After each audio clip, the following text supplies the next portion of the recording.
గీతావాహిని 27వ అధ్యాయము. వస్త్రముచే కప్పబడిన శరీరమునందలి సౌకుమార్య స్వరూపమును ఎట్లు చూడలేకపోవుచున్నారో అటులనే అహంకారముచే కప్పబడిన జీవత్వమునందలి పవిత్ర బ్రహ్మత్వమును కూడాను గాంచలేకపోవుచున్నారు. అహంకారమే సర్వదోషములకు మూల కారణము. దీనికి కామము పుట్టినిల్లు. వాంఛారహితునకు అహంకారము చేర వీలుండదు. వాంఛారాహిత్య స్థితినే నిరహంకారమని అందురు. నిరహంకారమే మోక్షమనబడును. అనగా తృష్ణాపాసరహితుడే మోక్షార్హుడు. లోకమున మానవుడు ఫలాపేక్షననుసరించే కర్మలు చేయుచున్నాడు. ఫలము లేదని తెలిసినా అట్టి కర్మలను విసర్జించుచున్నాడు. కాని గీత ఈ రెండింటినీ ఖండించినది. ఫలము ఉండినను లేకపోయినను మానవుడు కర్మలను వదులుటకు సాధ్యము కాదు. కర్మయందలి దోషములు మానవుని అంటకుండుటకై కర్మఫల త్యాగమును గీత గొప్ప సాధనగా బోధించెను. మానవుడు కోరినను కోరకుండినను కర్మల యొక్క ఫలం నేడు కాకపోయినను రేపైనను కలుగక తప్పదు. కనుక ఫలము మంచిదైనను చెడ్డదైనను భగవదర్పితము చేయుటలో ఏ దోషమును అంటకుండును. భగవదర్పితము చేసిన కర్మ దివ్యస్వరూపమును దాల్చును. అట్లు కాక అహంకారముతో చేసిన కర్మ దోషభూయిష్టమగును. నిజముగా పరమేశ్వరుని చేరగోరువారు పొందగోరువారు వాంఛాశూన్యులు కావలెను. అట్టి మమకార శూన్యునికే పవిత్రునికే మోక్ష ప్రాప్తి. అట్టి స్థితియే జీవితము యొక్క లక్ష్యము. అది సుఖదుఖములకు అతీతమైన స్థితి. ఇట్టి స్థితిని మిత్రుడు భక్తుడు అయిన అర్జునునకు అందించు నిమిత్తమై కృష్ణ పరమాత్మ ఇన్ని విధముల శ్రమ తీసుకుని అతనిని తరింపజేయుటయే కాక అతనిని నిమిత్తమాత్రునిగా నిలబెట్టి లోకమునకిట్టి పవిత్ర భిక్ష పెట్టెను. తన పవిత్ర ఉపదేశమును సమాప్తి చేయుటకు పూర్వము, అర్జున, సర్వధర్మములు వదిలి నన్ను శరణుజొచ్చుము, నిన్ను సమస్త పాపముల నుండి విముక్తుని చేతును అని పలికెను. అనగా మమకార అభిమానములు వదలి దేహమే నేనను అహంకారమును రూపుమాపి అంతయు పరమాత్మయే అను దృఢచిత్తుడై పరమాత్మకు అంకితమగుటే శరణుజొచ్చుట. అట్టి స్థితియందు సంకల్ప వికల్పములు ఏవియూ లేక భగవంతుడు చెప్పినటులు చేయుటే, ఉంచినటుల ఉండుటే, ఆడించినటుల ఆడుటే, ఇది నేను చేయతగినది, ఇది చేయతగనిది అను ధర్మాధర్మ విచారణకు దూరమై ఫలాపేక్ష లేక కర్మలను ఆచరించుటే అట్టివాని కర్తవ్యము. కృష్ణుడు చెప్పిన ఈ సూత్రమును ఆధారము చేసుకుని కొందరు శుష్క వేదాంతులు, సోమరి భక్తులు కాళ్లు చాచుకుని కన్నులు మూసుకుని కంఠమాలలు వేసుకుని చేయవలసిన సత్కర్మలు చేయక వేళవేళకు తినటము, నిద్రించడము, తిరగటము, ఇది మంచి ఇది చెడ్డ అని విచారించక ప్రవర్తించటము.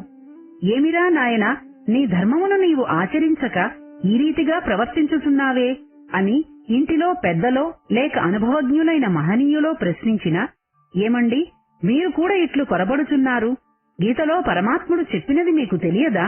సర్వధర్మాన్ పరిత్యజ్య అని భగవంతుని మాటలను నేను ఆధారము చేసుకొందును కాని అన్యుల మాటలు నాకక్కరలేదు అని పరమభక్తుని వలె పరమాత్మ ఆజ్ఞలను శిరసావహించు వాని వలె ప్రగల్భములు పలుకుచుందురు. ఇట్టివారు అవసరమైన పదములనే గట్టిగా పట్టుకొని వాదింతురు. కాని ఆ పదములకు అటూ ఇటూ ఉన్న పదములు పరమాత్ముడు చెప్పినవి కదా, వాటిని మాత్రం ఎందుకు అంగీకరించరు? ఆచరణ ఎందు పాటించరు? పోని సర్వధర్మములు వదలినవాడు పరమాత్మునికి శరణుజొచ్చినాడా? లేదు. ఉండినా కర్తవ్య కర్మలు మాని ఉండడు కదా, తిండి నిద్రాపేక్షలు చేరి ఉండవు కదా. ఇట్టివారు మాటలకు మహనీయులు, ఆటలలో ఆడంబరులు. ఆచరణయందు అణుమాత్రమైననూ గోచరించదు ఆధ్యాత్మిక ప్రవృత్తి. పరమాత్ముడు పలికిన పవిత్ర పదములయందు నిజభక్తులు కూడాను కొంత యోచించవలసిన సత్యము లేకపోలేదు. ఏమనా, సర్వధర్మాన్ పరిత్యజ్య మామేకం శరణం వ్రజ అహం త్వా సర్వపాపేభ్యో మోక్షయిష్యామి మా శుచః అను వాక్యములను పట్టి పరమాత్ముడు సర్వధర్మాన్ పరిత్యజ్య అని మాత్రమే అన్నాడు. కాని సర్వకర్మాన్ అని అనలేదు. అనగా ధర్మ విచారణ చేయక భగవత్ ప్రీతిగా ఆజ్ఞారూప ధర్మకర్మలను చేయవలననియే దీని భావము. అనన్యగతికులై సర్వభారమును పరమాత్మపైననే వైచి జనకాదుల వలె తాము పొందవలసినదేదియూ లేకయున్నను లోక సంగ్రహ కర్మను ఆచరింపవలెను. ఎందుకన సర్వభూతాంతరాత్మ తన ఆత్మకన్నను వేరు కాదు. కనుక సర్వభూత హితానురక్తుడై నిష్కామ బుద్ధితో విధి విహిత కర్మలను ఆచరించునట్టిదే నిష్కామ కర్మ అనబడును.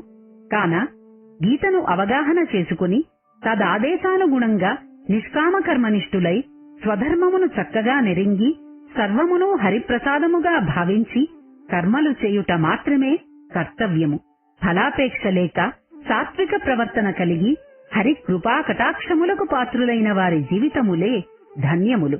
ధర్మమునాశ్రయించిన వారికి ఐహికమున దుర్భరమైన కష్టములు ఎదురైనను చివరకు వారికే సంపూర్ణ విజయము చేకూరును.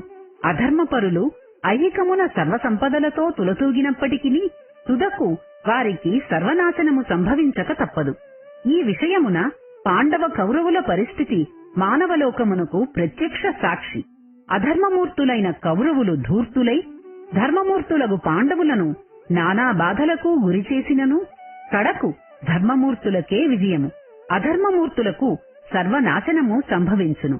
అధర్ములకు ఎన్ని విధములైన బలములు అండదండలుగా ఉండినను గ్రహబలము లేనిదే అన్నియో వ్యర్థములేయని భారతీయులకు గొప్ప సత్యమును అందించెను. పవిత్ర ధర్మమును నిరూపించెను. సత్యధర్మముల సౌధమే భారతమునందలి గీతాభవనము. భక్తి శ్రద్ధలతో పవిత్ర గీతను పఠించి అందలి నిబంధనలను అనుష్ఠాన రూపమున ఆచరించిన అట్టివారికి ఆత్మారాముడు అరచేతియందే కనిపించును. అర నిమిషమునందే కరుణించును. బ్రహ్మాండమంతయు బొజ్జలో నుంచుకున్న పరమాత్మను కోరిన అష్టైశ్వర్య సంపదలతో ఐహికమును అనుభవించుటే కాక సత్యానందనిలయమైన సత్య జ్ఞానమును కైవల్యమును కూడాను పొందవచ్చును. వెన్న చిక్కిన నేతి కొరకు యోచించనక్కరలేదు కదా. అందువలననే పరమాత్మని శరణుజొచ్చి పరమాత్మ ఆజ్ఞ కర్మలననుసరించిన మోక్షాపేక్ష కూడాను అక్కరలేదు. అట్టి వానికి కావలసినదేదియో యోగ్యమైనదేదియో భగవానుడే అందించును.